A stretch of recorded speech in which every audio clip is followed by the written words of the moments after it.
2025 भर्तियों का वर्ष आज ही सुनिश्चित करें अपना सिलेक्शन और डाउनलोड करें तैयारी कर लो ऐप।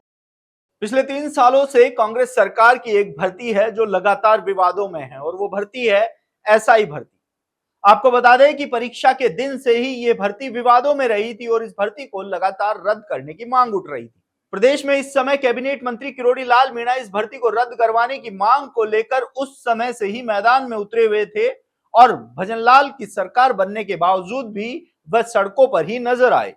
इसके साथ ही वह आज भी ये कहते हैं कि एसआई भर्ती में बड़े मगरमच्छों की गिरफ्तारी के साथ इस भर्ती को रद्द किया जाए। इस मामले में हाईकोर्ट में ताबड़तोड़ सुनवाइयों का दौर चला। सुनवाई में सरकार ने अपना पक्ष भी रखा। इसके साथ ही उन्होंने ये भी कहा कि फिलहाल वो एसआई भर्ती को रद्द करने का विचार नहीं रखती है। तो वहीं एसओजी की ओर से सौंपी गई रिपोर्ट, इसके साथ ही सरकार की ओर से गठित की गई कमेटी की रिपोर्ट में भी एसआई भर्ती को रद्द करने की सिफारिश की गई, लेकिन इसके बावजूद भी सरकार ने इस भर्ती को रद्द करने का फैसला नहीं लिया।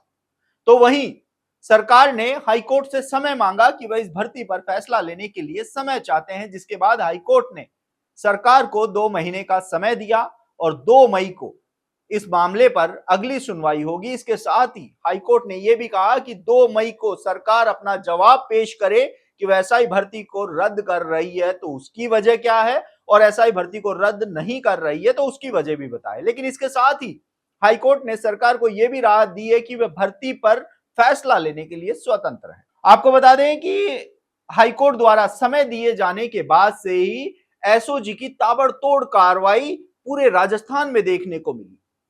जो ट्रेनी सब इंस्पेक्टर जो फर्जीवाड़े के चलते गिरफ्तार हुए थे उनको बर्खास्त करने की कार्रवाई हुई। कई और ट्रेनी एसआईओं को हिरासत में लिया गया और लगातार धरपकड़ की कार्रवाई भी देखने को मिली। इसके साथ ही एक चीज ये भी देखने को मिली कि इस बार एसआई भर्ती में एसओजी की कार्रवाई बल्क में न होकर एक एक दो दो ट्रेनी एसआई पर होती हुई नजर आई, जिससे जो ट्रेनी एसआई हैं उनके जो भागने की संभावना है वह कम हो जाए। लेकिन इसके बावजूद भी कालेर की साली प्रियंका गोस्वामी कहीं ना कहीं एसओजी को चकमा देकर भागने में सफल हुई। उसका नाम भी इस पेपर लीक मामले में सामने आया। अब सबसे बड़ा यहां सवाल उठता है कि एसओजी की ताबड़तोड़ कार्रवाई के बाद आखिर सरकार इस भर्ती को रद्द क्यों नहीं कर रही है। तो अब जो तस्वीर है उसके दूसरे पहलू पर हम यहां आते हैं। क्या सच में सरकार एसआई भर्ती को रद्द करने जा रही है? इतनी ताबड़तोड़ कार्रवाइयों के पीछे की वजह क्या है?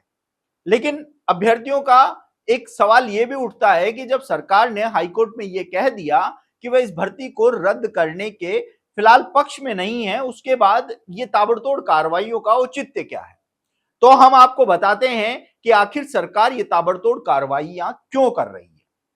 अब सबसे पहले यहां सबसे महत्वपूर्ण सवाल बनता है कि जब भर्ती में इतने बड़े स्तर पर फर्जीवाड़ा हो गया, लाखों युवा बेरोजगार इस भर्ती को रद्द करने की मांग कर रहे हैं।